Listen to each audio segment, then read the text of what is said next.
خواتین کی عریانی اور مرد۔ میری اہلیہ کو خاتون ہونے کی بنا پر شاپنگ اور دکانوں سے جتنی دلچسپی تھی، مجھے اس عمل سے اتنی ہی وحشت ہے۔ اس لیے میں اکثر دکانوں کے باہر کھڑا ہو کر اس کی شاہراہ اور اس پر موجود رش کو دیکھتا رہتا۔ مجھے اکثر لوگ سعودی سمجھتے۔ شروع میں تو مجھے اس کی وجہ سمجھ میں نہیں آئی۔ بعد میں احساس ہوا کہ شاید کچھ میری داڑھی کی وجہ سے اور کچھ اہلیہ کے باپردہ لباس کی وجہ سے وہ یہ سمجھتے تھے۔ سعودی ٹورسٹ یہاں کثرت سے تھے۔ ان کے لیے خاص عربی کھانوں کی بہت سی دکانیں تھیں۔ ان کے ایجنٹ باہر کھڑے رہتے اور ہر جگہ عربی زبان میں مخاطب کر کے مجھے اندر آنے کی دعوت دیتے۔ مجھے سعودی عرب کے اپنے قیام کی بنا پر عربی کھانوں سے واقفیت تھی اور عام بول چال کی تھوڑی بہت عربی میں جو وہیں سیکھی تھی ان کو جواب دے کر آگے بڑھ جاتا۔ استقلال ایونیو پر ہر رنگ و نسل کے لوگ ملتے، مگر زیادہ تر مغربی رنگ میں رنگے ہوتے تھے۔ سڑک پر مغربی تہذیب کی خرابیاں عام نظر آتی ہیں۔ شراب، نائٹ کلب، ہاتھوں سے لے کر ہونٹوں کو باہم ملائے مرد و زن، نیم عریانی، سب یہاں موجود تھا۔ ایک وقت تھا کہ میں اس طرح کی چیزوں کو دیکھ کر سخت متوحش ہو جاتا تھا۔ میں ایک قدامت پسند شخص ہوں جس کی فکری تربیت میں پردہ جیسی کتاب کے مصنف مولانا مودودی، مغربیت کے سخت ترین ناقد مولانا ابوالحسن ندوی جیسے مفکرین شامل ہیں۔ تاہم جب سے میرا ذہن مسلم تہذیب کے ایک نمائندے کے بجائے ایک دائی کا ذہن بنا ہے، میری سوچ یکسر تبدیل ہو گئی ہے۔ مجھے اس تبدیلی کا احساس پہلی دفعہ 2008 کے بینکاک کے سفر میں ہوا، جب مجھے اسی طرح کی کسی چیز سے نفرت کے بجائے ہمدردی محسوس ہوئی تھی۔ یہی کیفیت یہاں بھی رہی۔ میں نے خود کو ایک دائی کے طور پر جب رکھا تو محسوس ہوا کہ یہ لوگ نفرت کے نہیں، ہمدردی کے مستحق ہیں۔ ایک زمانہ تھا جب اس طرح کی چیزوں کو دیکھ کر قلم تلوار بن جاتا تھا، تحقیر و تذلیل کے جذبات پیدا ہوتے اور دوسروں پر تنقید، طنز اور تعریض کے تیر برساتے تھے۔ مگر اب یہ لوگ اپنی اولاد کی طرح محسوس ہوتے ہیں۔ اولاد کے لیے تو صرف دل سے دعا نکلتی ہے یا اصلاح کا جذبہ پیدا ہوتا ہے۔ جہاں تک انسانی حیثیت میں عریانی کو محسوس کرنے کا تعلق ہے تو برسہ برس میں اللہ تعالیٰ نے اسے ہینڈل کرنے کا طریقہ سکھا دیا ہے۔ وہ یہ کہ کبھی نظر جھکانے کا موقع ہوتا ہے اور کبھی نظر ہٹانے کا۔ ایک مرد کو اپنی نفسیات کے خلاف جا کر یہ بات یاد رکھنا چاہیے کہ اس دنیا میں نسوانی بدن حظ اٹھانے یعنی انجوائمنٹ کے لیے نہیں، مردوں کے امتحان کے لیے تخلیق کیا گیا ہے۔ اگر کوئی خاتون اپنے جسم اور قد و خال کو خود نمایاں کرتی ہے تو یہ اس کا مسئلہ ہے۔ ہمارا مسئلہ یہ ہے کہ ہمیں اپنی نگاہ اور دل کا جواب دینا ہے، اس لیے ہماری ساری توجہ اسی پر ملحوظ رہنی چاہیے۔ تاہم جہاں تک ایک عام پاکستانی کا تعلق ہے، اس کے لیے مغربی کلچر کی سب سے پہلی چیز جو قابل توجہ بنتی ہے وہ خواتین کی نیم عریانی ہے۔ مگر باقی دنیا اب مختلف جگہ پر آ چکی ہے۔ وہاں کوئی نگاہ کسی کا تعقب نہیں کرتی، کوئی نظر ان کے بدن سے آر پار نہیں ہوتی، کوئی آوارہ کسی پر فقرہ نہیں کستا، کوئی ہوس پرست رش کا فائدہ اٹھا کر ان کے جسم کو مس کرنے کی کوشش نہیں کرتا۔ یہ چیزیں عام طور پر بند معاشروں کی پیداوار ہوتی ہیں جن میں ساری ذمہ داری خواتین کی ہوتی ہے۔ مردوں کو کوئی سبق نہیں دیتا کہ ان کی کیا ذمہ داری ہے۔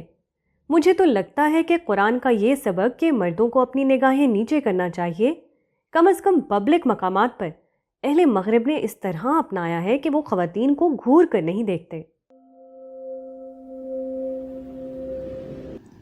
وہ جس کے خزانے ختم نہیں ہوتے۔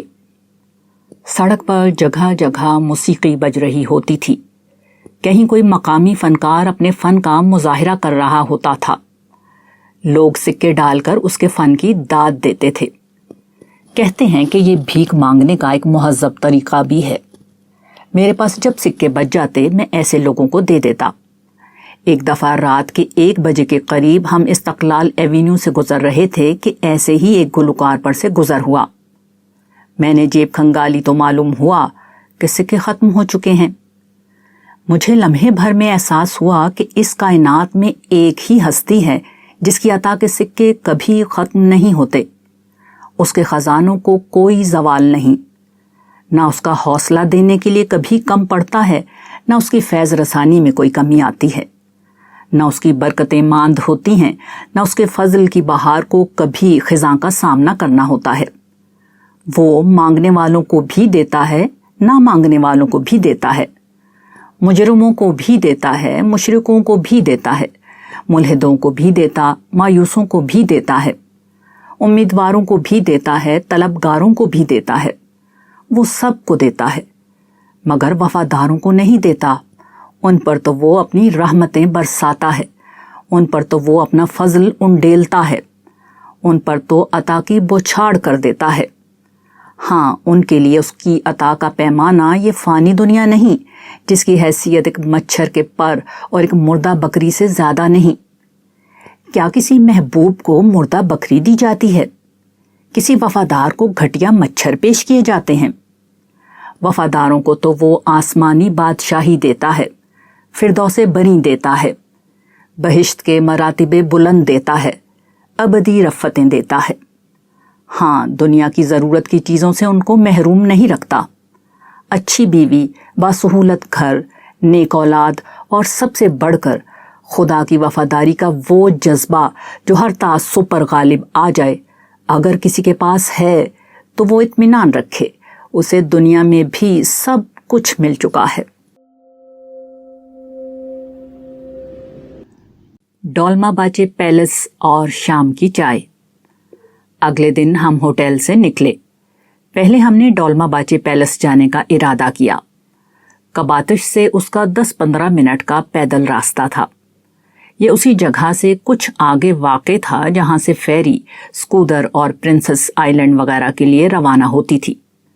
ثنا کے ساتھ رات میں اسکودر جاتے ہوئے ساحل پر یہی سب سے نمایاں عمارت تھی اور ہم نے سوچا تھا کہ اس میں بھی جائیں گے کیونکہ اب یہ ایک میوزیم بن چکا تھا۔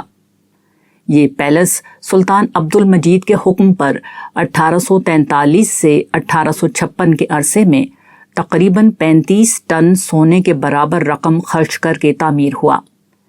اس کی تعمیر کی وجہ یہ تھی کہ یورپ کی دیگر اقوام کے بادشاہوں کے محلات میں جو سہولیات اور اس دور کی تعیشات جمع تھیں وہ توپ کاپی کے قدیم محل میں نہ تھی۔ چنانچہ 258 کمروں اور 11 ایکڑ پر مشتمل یہ عظیم الشان محل، جو کہ ترکی کا سب سے بڑا اور مہنگا محل تھا، تعمیر کیا گیا۔